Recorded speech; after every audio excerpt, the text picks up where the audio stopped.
সুপ্রিয় দর্শকবৃন্দু, আসসালামু আলাইকুম। আশা করি আপনারা ভালো আছেন। আপনারা দেশ এবং দেশের বাইরে থেকে যেখান থেকে দেখছেন সবাইকে প্রীতি সালাম ও শুভেচ্ছা আমাদের এই ইউটিউব চ্যানেলের পক্ষ থেকে। সম্মানিত দর্শক শ্রোতা, আমরা আজকে আসছি ঢাকার অদূরে উত্তরে এক জায়গায়। এখানে অসহায় দরিদ্র একটা পরিবারে তার বাস্তব জীবনের গল্প শুনবো এবং আপনাদেরকে শোনাবো। আপনারা আমাদের সঙ্গে থাকুন। চলুন তাহলে ভিডিওটি শুরু করি। আপু, আসসালামু আলাইকুম। ওয়ালাইকুম আসসালাম। কেমন আছেন? জি আলহামদুলিল্লাহ ভালো। আচ্ছা, নামটা কি? রাইমা ইসলাম। রাইমা ইসলাম। আপু কি বিবাহিত না অবিবাহিত? অবিবাহিত। অবিবাহিত। বয়সটা কত চলে আনুমানিক? 22 বছর।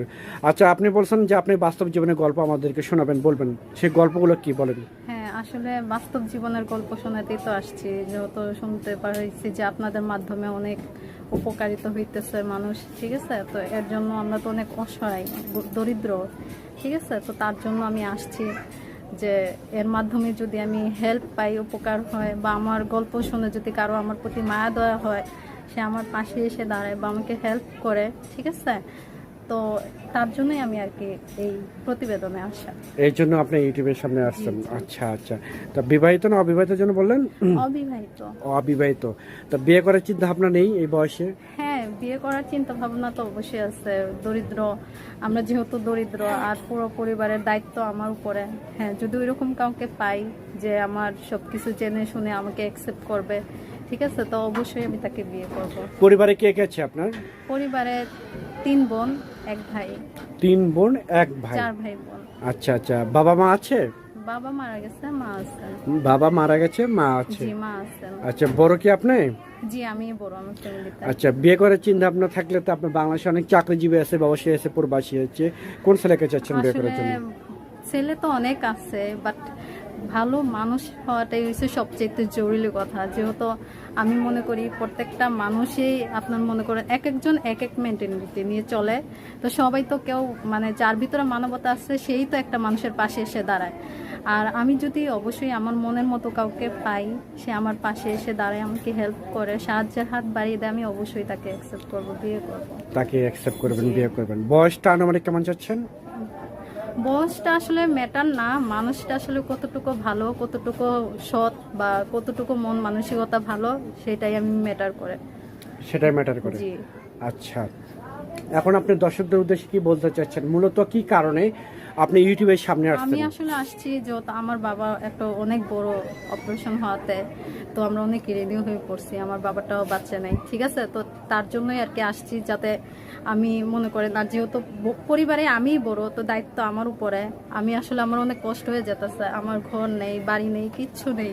তো আমি চাই যে আমি দর্শকের সামনে আসছি যে আমাকে কেউ হেল্প করুক, আমাকে সহযোগিতা করুক। আর যদি কারো আমার প্রতি মায়া দেওয়া হয়, আমাকে জেনে আমাকে বিয়ে করতে চায়, যে আমি একটা অসহায় পরিবারের পাশে গিয়ে দাঁড়াবো, তো অবশ্যই আমি গ্রহণ করে নেব। আমি আসলে একটা সঠিক মানুষের সন্ধানে আজকে আপনাদের মাধ্যমে আসছি, আপনাদের সামনে আসছি। সঠিক মানুষটা কেমন, নিয়ে কিভাবে খুঁজে নিতে পারবেন? সঠিক মানুষটা আসলে এভাবে তো ব্যাখ্যা করা যায় না। তার সঙ্গে কথা বলবো, তার মন মানসিকতা সম্পর্কে জানবো, কারণ যার মন বড় আছে সেই তো একটা গরিব অসহায় মানুষের পাশে এসে দাঁড়াবে। সবার তো মন বড় হয় না। তো আসলে মানুষের ব্যবহার আচরণেই বলে দেয় মানুষটা কতটুকু সঠিক। আচ্ছা, আপনাদের বাসায় কি করেন? আমি বাসায় এখন মানে একটু এই কন্ট্রাক্টে কাজ কাম করি, তারপর বাসার কাজ কিসের করি। কন্ট্রাক্ট? মানে হলো গিয়ে যে একটু টুকটাক কাজ, মানে আচ্ছা আচ্ছা, এই ইসের যে কাজগুলো আছে না, ওগুলা। আচ্ছা, আর তারপরে কি করেন? আসলে আমি একটা এই যে বাসায় যে আর কি কাজ করি, মানুষের বাসায় যে কাজ? হ্যাঁ, মানুষের বাসায় কাজ করি। মনে করেন যে এই রান্না বান্না, যাবতীয় কাজ, কাপড় চোপড় ধোয়া, এরকম 5-6টা বাসায় কাজ করি, খুব কষ্ট করে আর কি চলি। আচ্ছা, ওইখানে কি রোজ টাকা দেয় না মূলত মাসিক টাকা দেয়? মাসিক টাকা দেয়। কত করে দেন? মাসিক আপনার, যদি আমি একটা কাজ করি, ধরেন একটা থাল বাসন ধুইলাম, সেখানে আমাকে 1000 করে টাকা দেওয়া হয়। তাই এইভাবে আর কি। জি। ও আচ্ছা আচ্ছা আচ্ছা। এখন ধরেন আপনাকে একটা ছেলে, প্রবাসী একটা ছেলে যদি আপনাকে ভালোবাসলো, পছন্দ করলো, ভালোবাসলো, ঠিক আছে। এখন আপনার ফ্যামিলি কেউ রাজি না, ছেলেটা শুধু রাজি। আপনি রাজি আছেন, তখন আপনি কি ডিসিশন নেবেন যদি বিয়ে করতে চান? আসলে বিয়ে শাদী তো মূল কথা না মানুষের জীবনে। আপনার মনে করেন যে আমি আসলে ভাইয়া আসছি যে নিজের সহযোগিতার জন্য, ঠিক আছে। আজকে যদি আমি চাই না তার একটা, আমারও পরিবার আছে, আমি আজকে আমার পরিবারের জন্য আমি সবার সামনে এইভাবে হাত পেতে দাঁড়াইছি। তো আমি চাই না যে একটা ছেলে আমার জন্য তার পরিবার ত্যাগ করে আমার কাছে আসুক, এটা আমি কখনোই চাই না, ঠিক আছে। তো আমার কথা হলো গিয়ে আমি এমন কাউকে চাই, ধরেন যাদের বউ নেই, ডিভোর্সি বা বউ মারা গেছে, বা যাদের অনেক আছে প্রবাসী ভাইয়েরা বা দেশি ভাইয়েরাও, যে অনেকে বয়স হয়ে যাওয়ার পরেও বিয়ে করে না। তো আমি চাই ওইরকম কোনো মানুষ যে আমার পরিবার এবং আমাকে দুজনের পাশে এসেই দাঁড়াক। আচ্ছা আচ্ছা, দুজনের পাশে আসে জি বলে। জি। আচ্ছা, আর কোনো কিছু কথা আছে? না না, এইটাই সবার কাছে আমার অনুরোধ, আমাকে হেল্প করবেন, আমার পাশে এসে দাঁড়াবেন। আমি অনেক অসহায় দরিদ্র একটা মেয়ে, আমার ফ্যামিলিতে আমি ছাড়া উপার্জন করার মতো কেউ নেই, খুব কষ্ট করে চলি আমরা। তো সবাই চাই যে আমাকে সবাই হেল্প করুন, আমার পাশে এসে দাঁড়ান। এটাই আপনি চাচ্ছেন জি, মূলত? আমি এটাই চাচ্ছি। আচ্ছা, এখন মূলত আর একটা কথা বলি, নামাজ রোজা করেন? হ্যাঁ হ্যাঁ, ইনশাল্লাহ আমি নামাজ রোজাও করি আর পর্দাও করি। নামটা কি যেন বললেন? রাইমা ইসলাম। রাইমা ইসলাম। জি, রাইমা ইসলাম। আচ্ছা, নামাজ কয় ওয়াক্ত বলতে পারবেন? 5 ওয়াক্ত। 5 ওয়াক্ত নামাজ পড়েন, তাই না? হ্যাঁ ইনশাল্লাহ। রোজা? রোজাও রাখি, রোজার সময়। রোজা রাখেন রোজার সময়? যে রোজা আসলে রোজা রাখি। আচ্ছা, তা এই বয়স তো কম হচ্ছে না আপনার মেয়েদের, যেহেতু 22 বছর চলতেছে, তো এর মধ্যে কি কখনো সমস্যার সম্মুখীন হন নাই কোথাও?